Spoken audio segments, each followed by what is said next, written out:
Hello friends, welcome to my YouTube channel Vijay's classes में आप सभी लोगों का स्वागत है। तो आज की जो हमारी क्लास है वो हिस्ट्री की क्लास है और इस हिस्ट्री की क्लास में हम सिंधु सभ्यता से संबंधित महत्वपूर्ण बिंदु पर डिस्कस करने वाले हैं, जो कि एग्जाम के पॉइंट ऑफ व्यू से बहुत इंपॉर्टेंट है। सिंधु सभ्यता से बहुत सारे क्वेश्चन बनते हैं एग्जाम में, तो हमें जानना बहुत जरूरी है। तो चलिए देखते हैं सिंधु सभ्यता। सिंधु सभ्यता से संबंधित महत्वपूर्ण बिंदु। ठीक है, तो सिंधु सभ्यता से संबंधित जो महत्वपूर्ण बिंदु है उस पर हम इस क्लास में डिस्कस करते हैं। ठीक है, तो हम देखते हैं कि सिंधु सभ्यता में व्यापार के भी साक्ष्य मिले हैं, है ना, क्योंकि आपका सूतकोटदा और इसके बाद लोथल दोनों जगह से बंदरगाह के साक्ष्य भी मिले हैं। तो इससे हम अंदाजा लगा सकते हैं कि भारत से व्यापार भी होता था विदेशों में सिंधु सभ्यता के काल में। ठीक है, तो सिंधु सभ्यता के काल में जब व्यापार होता था तो व्यापार में क्या क्या चीज़ें निर्यात की जाती थी, क्या क्या चीज़ें आयात की जाती थी, ये भी जानना बहुत ज़रूरी है। तो क्या क्या चीज़ें मंगाई जाती थी, हम देखते हैं कि सिंधु सभ्यता में क्या क्या चीज़ें आयात की जाती थी।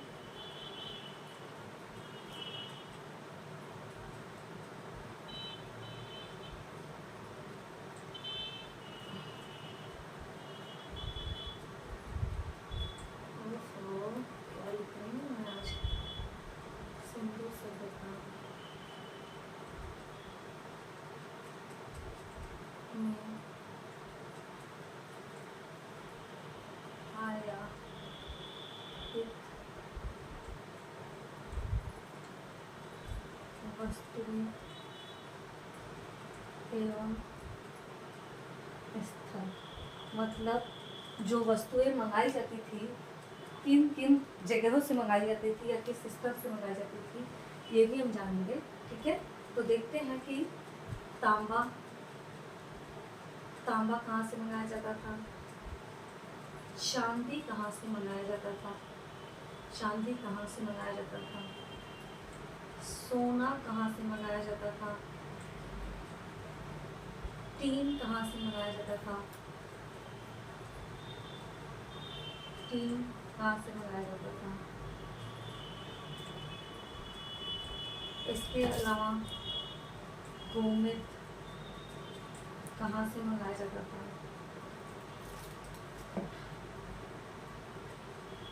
और लाजवर्त कहाँ से मंगाया जाता था। इसके अलावा सीसा कहाँ से मंगाया जाता था। ठीक है, तो हम देखते हैं तांबा, चांदी, सोना, टीन, गोमेद, लाजवर्त और सीसा, ये सब जो वस्तुएं थी ये सब कहाँ से मंगाई जाती थी। तो ये हमारे एक मिनट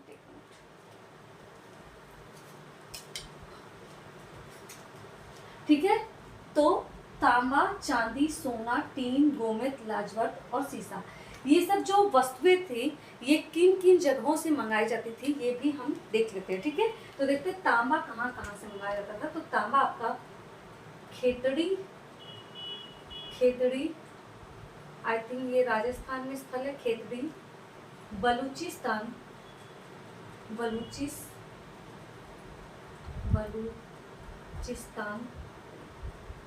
और ओमान, इन तीन जगहों से आपका क्या मंगाया जाता था, तांबा।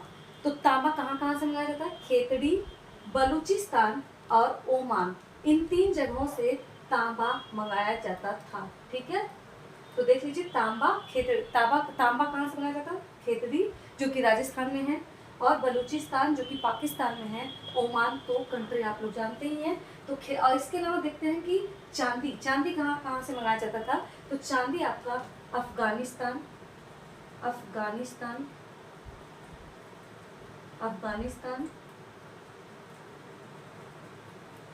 और ईरान। ठीक है, और ईरान। तो देखिए चांदी जो है, चांदी अफगानिस्तान और ईरान से मंगाया जाता था। और सोना कहाँ कहाँ से मंगाया जाता था, तो सोना कर्नाटक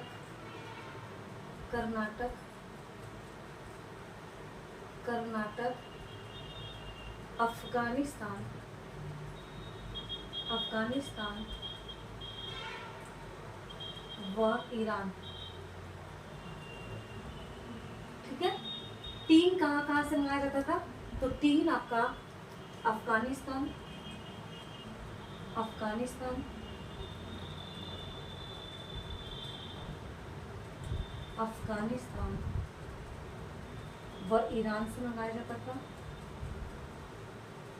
इसके अलावा गोमेद कहाँ से मंगाया जाता था? गोमेद, गोमेद एक प्रकार की मिट्टी है। ठीक है, तो गोमेद कहाँ से मंगाया जाता था?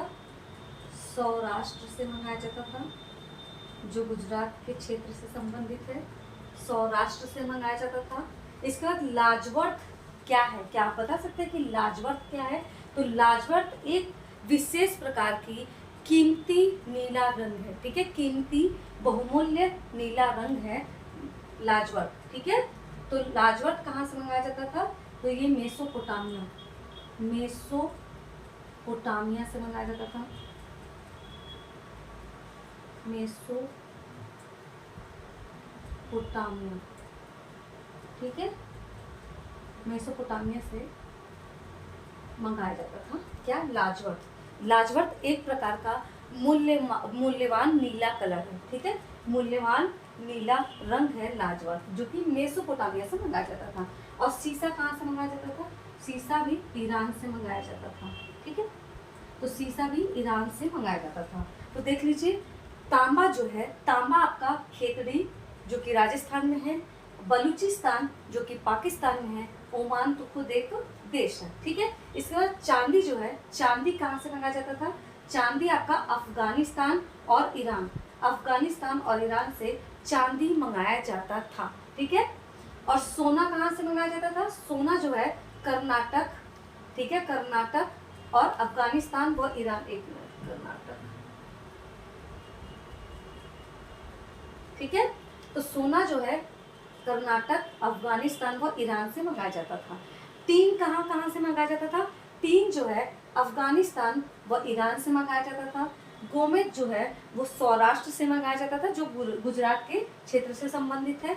लाजवर्त जो है, जो एक नीला कलर है, वो मेसोपोटामिया से मंगाया जाता था। सीसा जो है ईरान से मंगाया जाता था। ठीक है, अब देखिए तांबा का हम देखते हैं, खेतड़ी, बलूचिस्तान और ओमान, इन जगहों से तांबा मंगाया जाता था। और चांदी में आपको कॉमन चांदी, सोना और टीन, चांदी, सोना और टीन में common Afghanistan, Iran, Afghanistan, Iran दिखेगा आपको।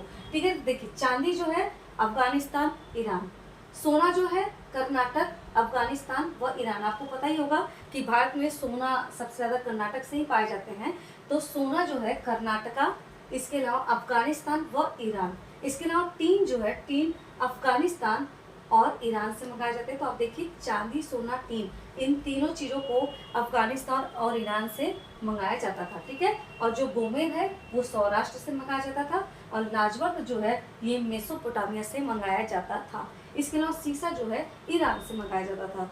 तो आप लोगों को पता है कि सिंधु सभ्यता जो है, सिंधु सभ्यता का विस्तार कहाँ से कहाँ तक था? क्या आप बता सकते हैं सिंधु सभ्यता का विस्तार कहाँ से कहाँ तक था? तो सिंधु सभ्यता का विस्तार जो है वो भारत, पाकिस्तान और अफगानिस्तान में इसका विस्तार था। ठीक है, तो सिंधु सभ्यता का विस्तार भी कभी पूछता है क्वेश्चन में कि सिंधु सभ्यता का विस्तार कहाँ से कहाँ तक था, या सिंधु सभ्यता का विस्तार निम्नलिखित में से कहाँ नहीं था, ऐसा क्वेश्चन पूछ सकता है। तो आपको ऑप्शन देगा भारत, पाकिस्तान, अफगानिस्तान और ईरान, ऐसा ऑप्शन दे सकता है। तो आप ईरान को लगाएंगे कि यहाँ क्या है कि सिंधु सभ्यता का स्थल प्राप्त नहीं हुआ है। तो सिंधु सभ्यता से संबंधित जो स्थल प्राप्त हुए हैं वो मुख्यतः आपके भारत में, पाकिस्तान में और कहाँ पे? अफगानिस्तान में। अफगानिस्तान में बहुत ही कम मिला है स्थल, 3-4 स्थल मिले हैं गिन के अफगानिस्तान में। तो बहुत ही कम जो स्थल प्राप्त हुए वो अफगानिस्तान में, और बहुत ज़्यादा जो स्थल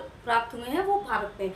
स्वतंत्रता से पहले, आज़ादी से पहले सबसे ज़्यादा सिंधु सभ्यता से स्थल जो प्राप्त हुए थे, सिंधु सभ्यता का सबसे ज़्यादा स्थल जो प्राप्त हुआ था वो पाकिस्तान से प्राप्त हुआ था। और आज़ादी के बाद जब उत्खनन हुआ तो सबसे ज़्यादा सिंधु सभ्यता का स्थल भारत में प्राप्त हुआ, और भारत में भी मुख्यतः गुजरात क्षेत्र में सबसे ज़्यादा सिंधु सभ्यता से संबंधित स्थल पाए गए हैं। ठीक है, अब आप देखेंगे कि ये जो वस्तुएं हैं, इन वस्तुओं में आपको तांबा देखने को मिल गया, चांदी देखने को मिल गया, सोना देखने को मिल गया, टीन देखने को मिल गया, शीशा देखने को मिल गया, ये सारी चीजें मिल गई। लेकिन आपको लोहा कहीं दिखाई दिया?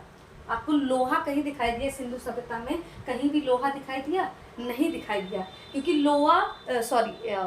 लोहा जो है वो सिंधु सभ्यता के लोगों को से ज्ञात नहीं था। सिंधु सभ्यता के लोग लोहा से अपरिचित थे। ठीक है, लोहा से अपरिचित थे सिंधु सभ्यता के लोग। क्वेश्चन पूछता है कि निम्नलिखित किस धातु से सिंधु सभ्यता के लोग परिचित नहीं थे, तो आप क्या जवाब देंगे? तो निम्नलिखित में से किस धातु से सिंधु सभ्यता के लोग परिचित नहीं थे, तो आपका जवाब होना चाहिए लोहा। लोहा से सिंधु सभ्यता के लोग परिचित नहीं थे। इसके अलावा पशुओं में भी बात की जाए तो पशुओं में भी पूछता है क्वेश्चन कभी कभी कि निम्नलिखित में से किस पशु से सिंधु सभ्यता के लोग ज्ञात नहीं थे, तो कौन से पशु को सिंधु सभ्यता के लोग नहीं जानते थे या उससे अज्ञात थे, क्या आप बता सकते हैं? तो गाय एक ऐसा पशु था जो कि सिंधु सभ्यता के लोग उससे अज्ञात थे। ठीक है, तो गाय का प्रयोग वो नहीं जानते थे। ठीक है, तो देख लीजिए, एक तो लोहा से अज्ञात थे और दूसरा पशुओं में देखा जाए तो किससे अज्ञात थे? गाय से। ठीक है, इसके अलावा हम और भी देख लेते हैं कुछ चीज़ें जो महत्वपूर्ण है। इसके अलावा देखते हैं कि कुछ ऐसी चीज़ें हैं, कुछ ऐसे साइट हैं जहाँ से दो साक्ष्य मिले हैं। जैसे देखते हैं आपका लोथल व कालीबंगा। ठीक है, लोथल व कालीबंगा। इसके अलावा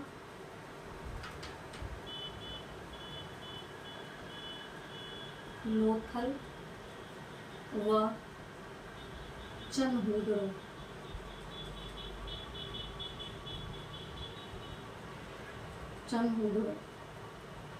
ठीक है, तो लोथल व कालीबंगा से क्या क्या प्राप्त हुआ है? तो लोथल व कालीबंगा से भी कई सारी चीजें प्राप्त हुई हैं, लेकिन हम कुछ विशेष चीजें देखते हैं जो कि महत्वपूर्ण है, जो कि कॉमनली दोनों जगह से प्राप्त हुआ है। एक तो अग्निकुंड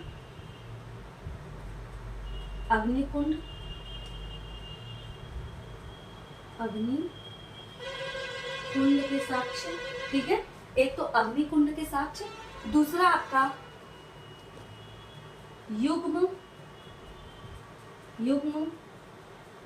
सवाधान। ठीक है, युग्म सवाधान। ठीक है, तो लोथल व कालीबंगा से अग्निकुंड के साक्ष्य प्राप्त हुए, जो कि बहुत ही महत्वपूर्ण है। इसके अलावा लोथल व कालीबंगा से ही युग्म समाधान प्राप्त हुआ है, और लोथल व कालीबंगा से घोड़े के अस्थि पंजर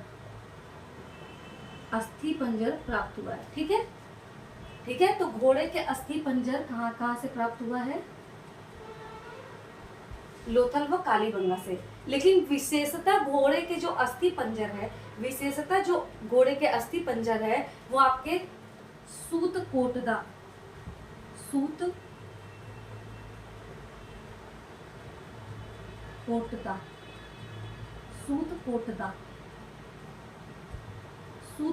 जो है आपके गुजरात में है। ठीक है, विशेषतः यहीं से प्राप्त।